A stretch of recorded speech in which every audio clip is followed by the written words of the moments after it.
How to become an AI god. Howdy, my name is David. I've made over 100,000 images in Midjourney. I've been doing digital art my whole life. Before AI, my specialty was 3D, and my AI art has been featured in the world's largest art competition in the whole world. A little bit about me. This slide's a little bit about me. I studied in Boston. Here's some things that inspire me. I don't know, Hank Williams, Elvis, Norm Macdonald. You get the point. Let's keep going. Here's some of my biggest inspirations. I started a Pinterest early in my life, and just to show you the things that inspire me, on the bottom right, John Singer Sargent. On the top left, Harvey Comics. And in the middle, things like comics and the devil and whatever, art and Pinterest, and you get the point. Let's keep going. Here's some of my early 3D art that I made. I started a career of trying to make NFTs around 2021, and my stuff was all about the devil.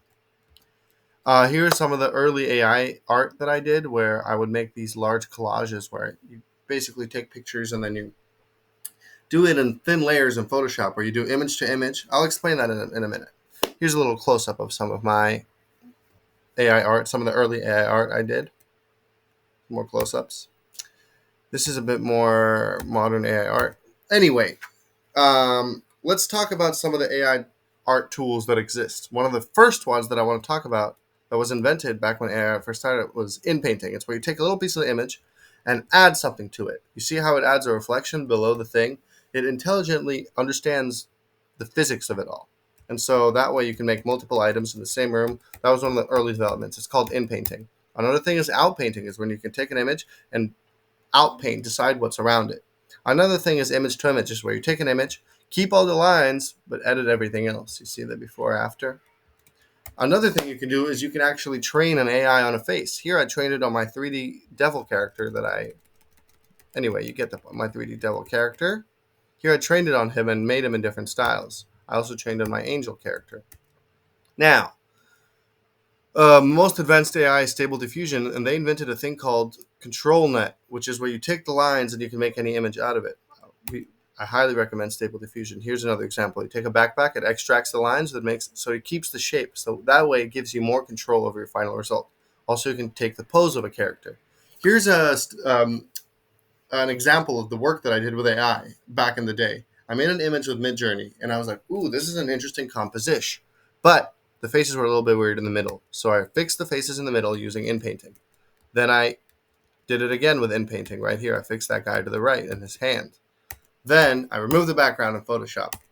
I tried some other backgrounds with inpainting. And then what I did was image to image. I took this, I put it into the AI. I asked in the style of John Singer Sargent, and this was the result. I then put that into Photoshop, added the background, started moving things around with Liquify, and again ran it through a pass of John Singer Sargent. Then I did it again, but just a close-up of the faces, and I removed I added the hair. And basically, you make a mask. You generate a new thing with image to image, and then once you take the thing you like, you paint it on top. Let's keep going. I replaced some of the faces in the middle. As you can see, I kept adding detail bit by bit, slowly, small changes. And over time, I added wings, you see here. Keep changing the body. And over time, you're just kind of eyeballing. And here's the before and after. Another example is this ancient Greek relief I took. I added a color in Photoshop, and then I started adding the faces with image to image. Because it's such a big image, you have to take it small bit at a time. And that's how I pieced this together. Now let's talk about the most powerful tool of them all, image blending. Where you take image A plus image B, what do you get? Image C, or a little bit more closer to the first image, a little bit more closer to the second image. Blending gives you a natural result. You're like breeding, basically. Each image has hermetics. Another example, what if you take the image to the left and the image to the right? See that? It's magic. Another example, what happens if you take these two? Bada beam, bada boom, an office. And now you might be asking, how fair is it to take other people's images and to make your own with it?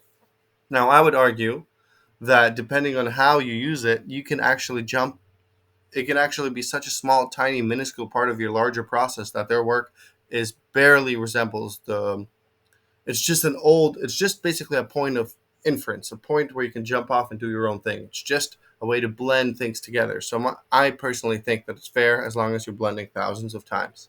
So what happens if you take these two? You get this. What happens if you take these two?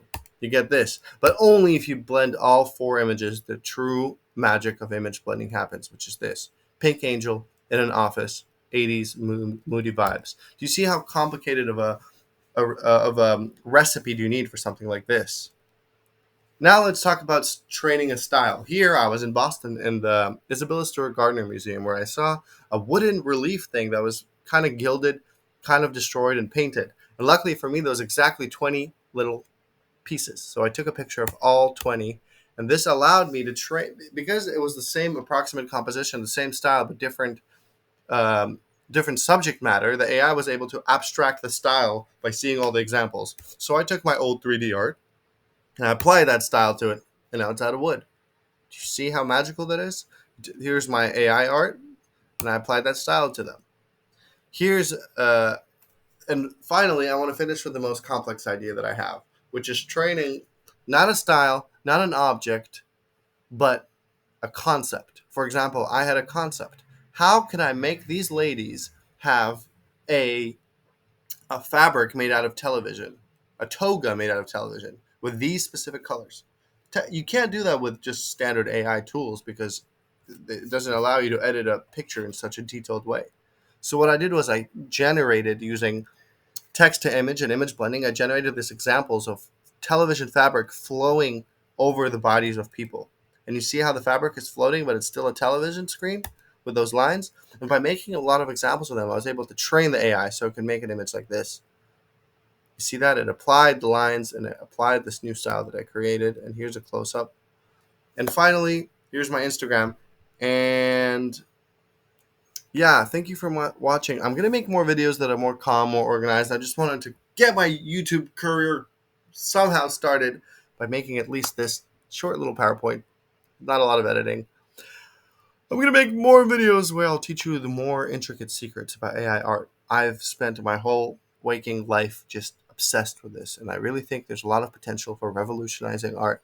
And it's just another extension of us and our creativity, and it gives us more ability to create what's truly in our hearts and lets us explore the magic that is seeing and visuals and colors and shapes and forms. And if we can use any tool that's out there to push forward the beauty of color, shape, form, then that has merit to exist. And I think in the future, people will look at AI art as a fine art, a classical art, and they will teach it in universities just like they teach any other form of art, by being diligent, by training, by knowing your tools, knowing your work set, and using it all together in a seamless way makes you an AI artist. By understanding all the tools and applying them to a specific concept, by spending weeks or months or years working on a single digital painting thing, you can really truly make the most out of AI art.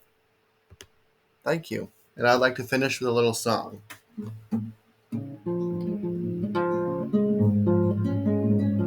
I was you. I was young when I became a digital artist, and I always used computers.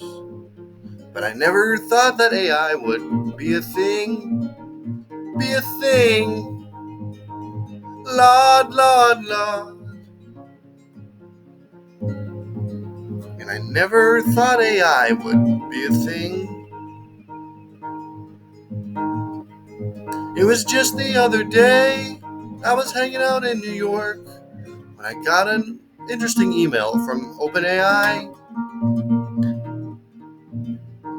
Said you can be a beta tester for our new thing called DALL-E. That was the best day of my life. Of my life. Lord, of my life. That was the best day of my life. Thank you for watching.